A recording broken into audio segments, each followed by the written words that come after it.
Day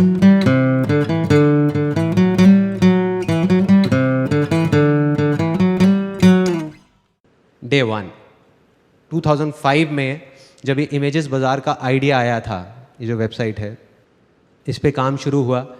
1 साल तक दिन रात इसके ऊपर काम चलता रहा।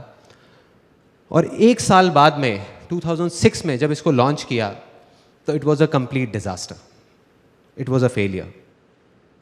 मैं रोज़ की तरह वॉलीबॉल खेला अपने फ्रेंड्स के साथ में। उसके बाद में मेरा एक रूटीन था कि मैं और मेरा एक friend, one of my childhood friends, हम दोनों रात को वॉक करते थे 11 बजे।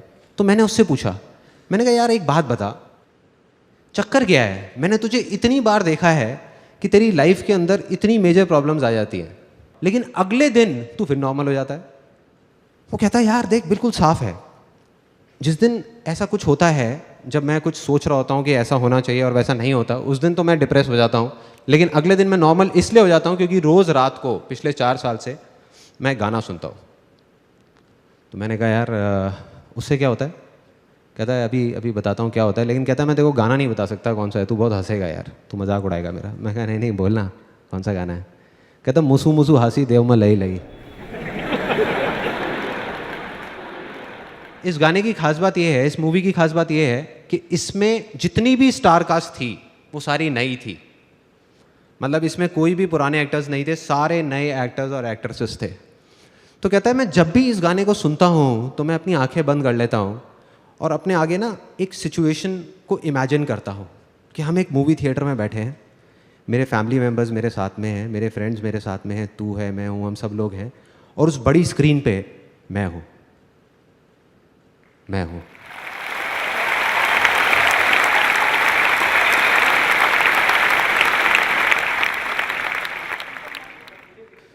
सो ये जो छोटी सी चीज़ सुनने में लग रही थी, ये मेरे को समझ आ गई थी कि कुछ बड़ा है इसके अंदर। मैं इमीडिएटली घर गया, मैंने कहा ये एक बार सुनता है ना गाना, मैं 50 बार सुनूंगा एक दिन में, देखता हूँ क्या होता है। क्योंकि मैं ना कोरिलेट कर रहा था चीज़ों को। मैंने एक बुक पढ़ी थी, think and grow rich by Napoleon Hill. किसने पढ़ी है यहाँ पे? पढ़ी है, ओके। सो उसमें एक इमेजिनेशन के ऊपर पूरा का पूरा चैप्टर था, और जब मैंने वो पढ़ी तब मैंने कुछ नहीं किया। मैंने कहा छोड़ना, इमेजिनेशन चैप्टर पढ़ा और आगे निकल गया। सुना उस टाइम पे बहुत अच्छा लगा, लेकिन आगे निकल गया। लेकिन जब प्रैक्टिकली मैंने अपने दोस्त को ये करते हुए देखा तो मैंने कहा करके देखता हूँ क्या प्रॉब्लम है। घर गया, जा करके एक सीडी पड़ी हुई थी, audio CD of one of my favourite songs. वो सॉन्ग मेरा फेवरेट होता था, उसको मैंने सुनना शुरू कर दिया लूप में लगा करके, पागलों की तरह।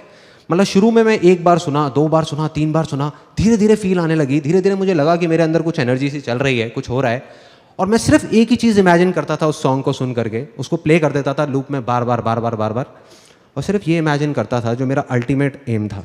वो क्या था कि मेरी जो साइट है इमेजेस बाज़ार, वो सिर्फ इंडिया की नहीं, पूरे वर्ल्ड की सबसे फास्ट साइट बन चुकी है। उस साइट में प्रॉब्लम क्या थी कि वो बहुत ही स्लो थी। मतलब एक सिंपल सर्च क्वेरी भी 1 मिनट 2 मिनट लगा देती थी, और जब ज़्यादा ट्रैफिक आ जाता था तो साइट डाउन हो जाती थी कई घंटे के लिए। जिस वजह से, क्योंकि साइट डाउन रहती थी तो कोई आता ही नहीं था, या साइट इतनी स्लो थी इसलिए कोई नहीं आता था।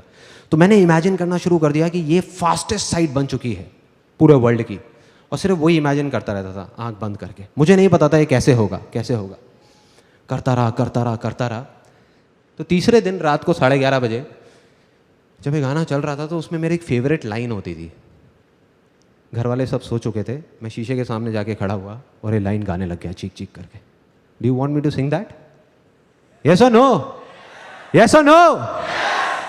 ओके।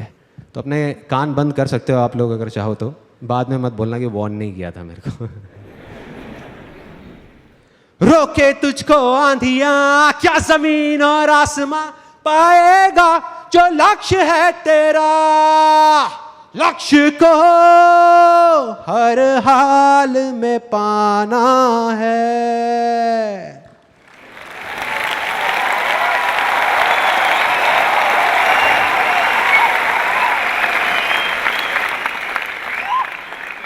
बड़ी अजीब सी लगेंगी ये बातें सुनने में, लेकिन मेरे को पता नहीं ऐसी अजीब चीज़ों में बहुत मज़ा आता है। तो ये जब किया, उधर से बाहर से मेरी मदर की आवाज़ आई, संदीप बेटे तुम अकेले नहीं रहते इस घर में।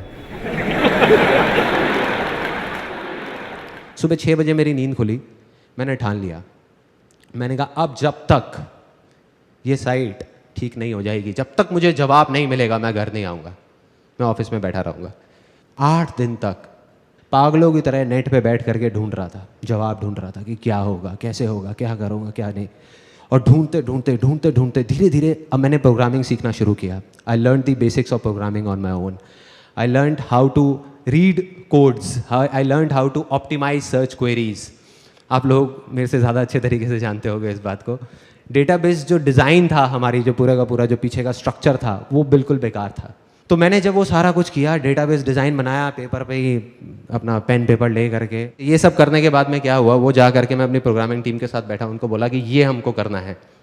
उसके बाद में उनको बताया कि इस चीज़ को ऐसे प्रोसीजर्स में कन्वर्ट करो, दिस वाज द प्रॉब्लम, ये प्रॉब्लम, वो प्रॉब्लम, बहुत चीज़ें हुई। 15 दिन बाद वो साइट लॉन्च हुई वापस से रिवैम्प करके, और अब की बार वो साइट नहीं रुकी, चल रही थी। तो वो जो चीज़ 2 मिनट लग रही थी, 1 मिनट लग रहा था, it came down to 1 second, 2 second, मतलब सारी प्रॉब्लम सॉल्व। और जैसे ये चीज़ हुई, उसके 1 महीने के अंदर अंदर, ज़्यादा टाइम नहीं लगा, ट्रैफिक आ गया साइट के ऊपर, लोग आने शुरू हो गए, सेल्स होनी शुरू हो गई, सब कुछ ठीक हो गया, सारी प्रॉब्लम जैसे कभी थी ही नहीं ऐसा लगने लग गया।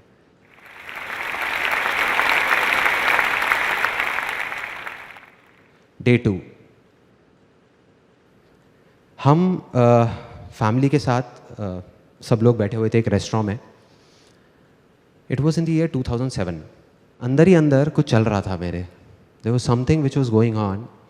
और वो क्या था कि हमारा जो बिजनेस था, ये जो इमेजेस बाज़ार था, ये ना ग्रो नहीं कर पा रहा था। It was kind of stuck at the same level.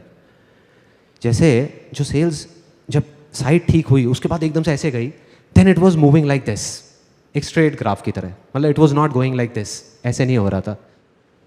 उस रेस्टोरेंट से जब खाना खा के हम नीचे उतरे, तो मैं गया उस रेस्टोरेंट के ओनर के पास में, जिनको हम प्यार से मामा बोलते थे, मैं और मेरे सारे दोस्त। उनके पास में गया, मैंने कहा मामा यार एक बात बताओ, यहाँ पे हमारे एरिया में पता नहीं कितने रेस्टोरेंट्स खुले होंगे, उसमें से बहुत सारे तो बंद हो गए और कुछ हैं जो धक्का दे दे करके चल रहे हैं, चलते जा रहे हैं।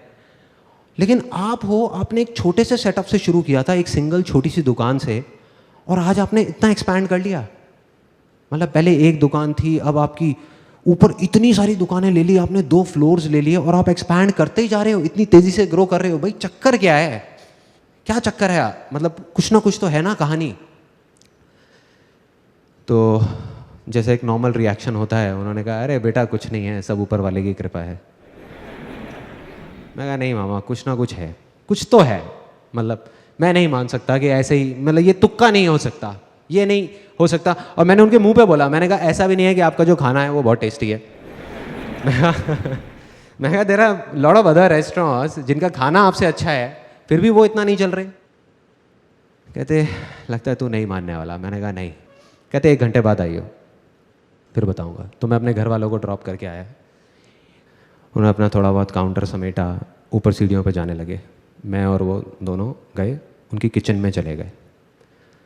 फिर उन्होंने जा करके अपने आदमियों से बोला, जो भी वहाँ पे किचन में काम कर रहे थे, हाँ भाई हो गया सबका, चलो समेटो। फिर 3 लोग, उन्होंने 3 बड़े बड़े भगोने उठाए, पतीले होते हैं भगोने, बड़े बड़े बोल, उसमें एक में दाल मखनी थी, एक में ग्रेवी थी, एक में थोड़ा डार्क से कलर की ग्रेवी थी।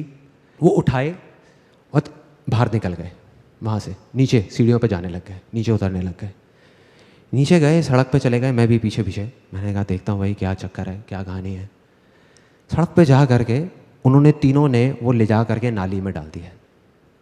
मेरे को समझ नहीं आया, मेरे को अभी भी क्लियर नहीं हुआ। मैंने कहा ये क्या है मामा, ये इससे आपकी सक्सेस का क्या कनेक्शन है?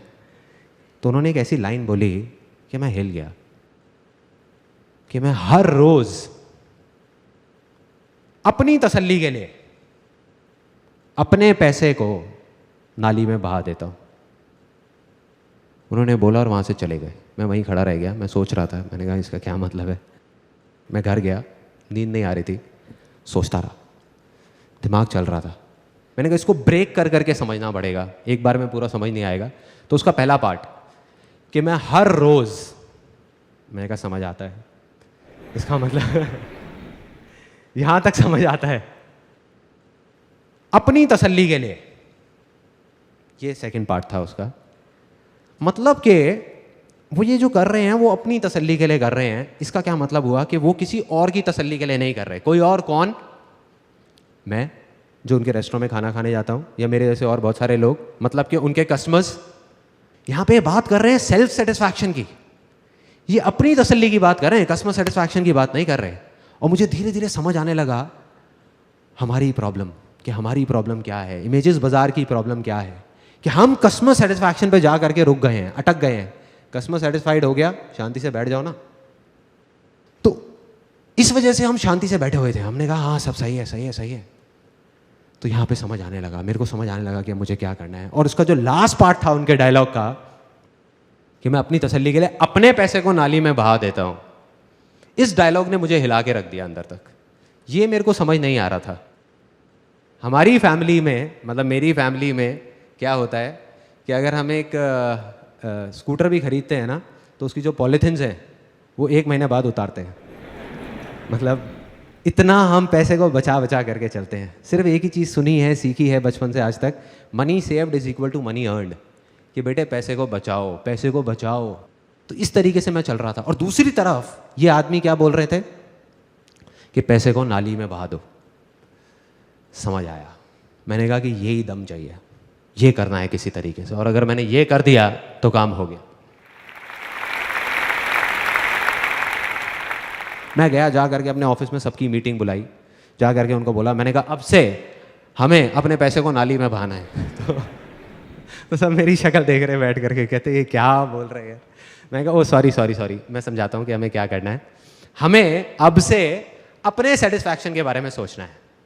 तुम्हारा सेटिस्फैक्शन, मेरा सेटिस्फैक्शन, हमारा सेटिस्फैक्शन। एक दिन में हम अगर 100 इमेजेस भी शूट कर सकते होंगे तो हम सिर्फ 25-30 इमेजेस करेंगे। लेकिन वो 25-30 इमेजेस ऐसी होनी चाहिए कि आंखें फट जाएं देख करके, तुम्हारी भी और मेरी भी। तुम सिर्फ ये बताओ कि तुम्हें किस तरह का शूट करने में मजा आएगा, ऐसा क्या होना चाहिए कि तुम्हें मजा आए। छोड़ो क्लाइंट को, छोड़ो मुझे, पैसा कितना भी लग जाए, बह जाए, कोई टेंशन नहीं है। कहते सबसे पहले हमको फोटोग्राफी इक्विपमेंट्स जो हैं वो नए लेने होंगे। अभी हम इंडियन यूज़ कर रहे हैं ज़्यादातर, लाइट्स और ये वो सारी चीज़ें। कहते वो अगर हम इंटरनेशनल ले लेते हैं जो बहुत एक्सपेंसिव है तो हमारी क्वालिटी बढ़ सकती है। मैंने कहा ले लो, डन। मैंने कहा कल ही लो, परसों तक भी नहीं रुकेंगे। वो हो गया। मैंने कहा और क्या कर सकते हैं। कहते और हम जो लोकेशंस हायर करते हैं अपने शूट के लिए, वो अभी हमारा एक बजट है 5-7 हज़ार रुपये का, अगर हम उसको बढ़ा देते हैं। मैंने कहा कितना बढ़ाना है। कहते 20-25 हज़ार रुपये में बहुत अच्छी लोकेशन आ सकती है। मैंने कहा करो। मैंने कहा इंडिया से हम फॉरेन में मॉडल्स लेकर के जाएंगे, वहाँ जा करके शूट करेंगे, करो। ऐसे हर चीज़ का बजट बढ़ा दिया।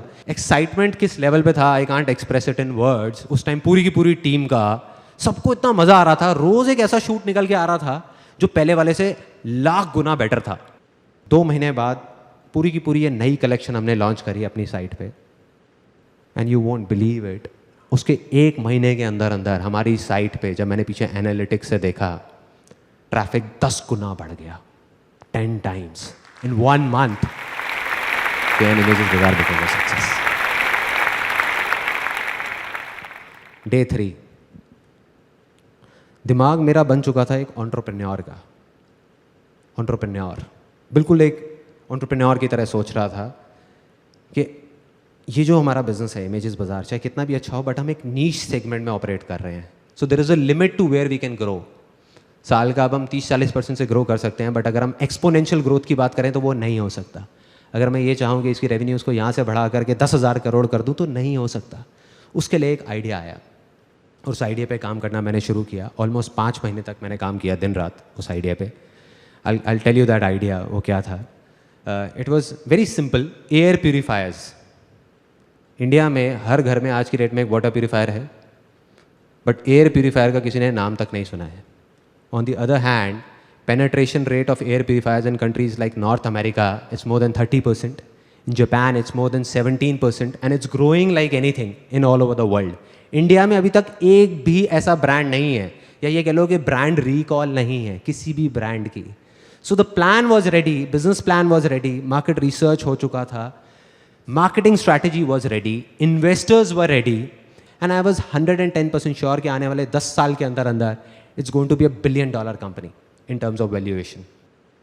दिमाग ऐसे सोच रहा था, दिल कह रहा था कि मैंने अपने आप से एक कमिटमेंट किया था जब ये कंपनी शुरू भी नहीं हुई थी, इमेजेस बाज़ार, उससे काफ़ी साल पहले, जब मैं अराउंड 22-23 साल का था, कि अगर मैं ज़िंदगी में कभी कुछ बन गया, तब मैंने और बहुत सारे काम किए थे, बहुत प्रॉब्लम्स आ रही थी, फैमिली की कंडीशंस काफ़ी ख़राब थी, तो मैंने कहा था अपने आप से कि अगर मैं कभी कुछ बन गया ज़िंदगी में, तो मैं अपने तक नहीं रखूँगा उन सारे एक्सपीरियंसेस को, शेयर करूँगा पूरी दुनिया के साथ, वैसे लोगों के साथ जो मेरी तरह ही कुछ करना चाहते हैं।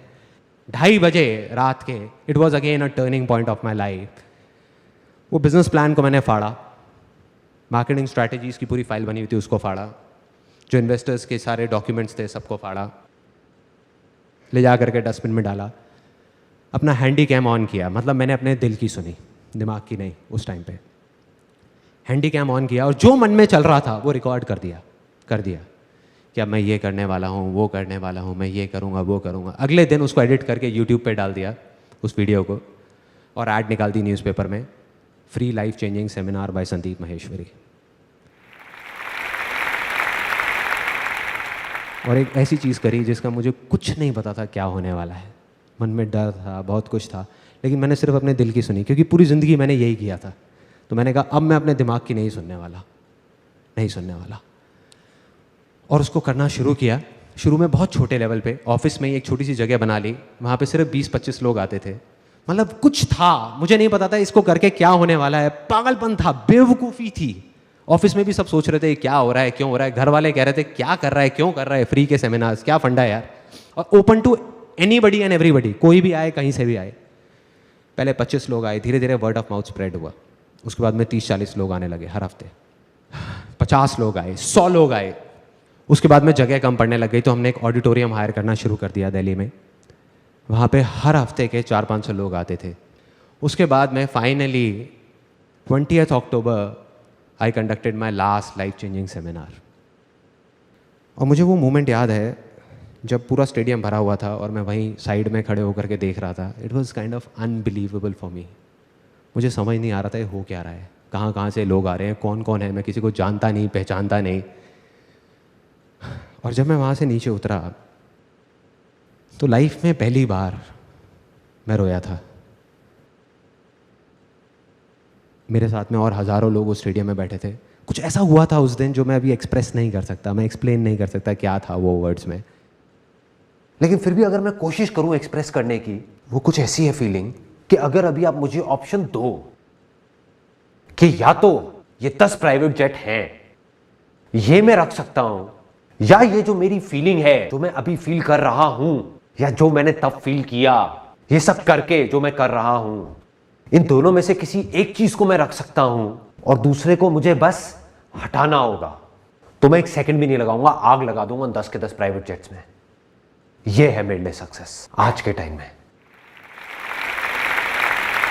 क्योंकि ना मुझे अब जाकर के असली सक्सेस जो है उसका मतलब समझ आ गया है।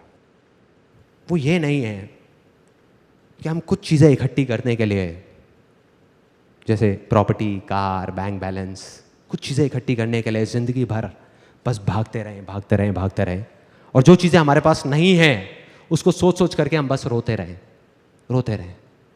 ये नहीं है सक्सेस, ये सिर्फ एक ढोंग है, दिखावा है और कुछ नहीं है। असली सक्सेस है जो मैंने फील करी है, जब आप कुछ ऐसा कर जाओ कि अपनी हर चीज़ गंवाने के बाद भी, हर चीज़, आप हंसते हंसते मर सको, वो है असली success. That is success for me.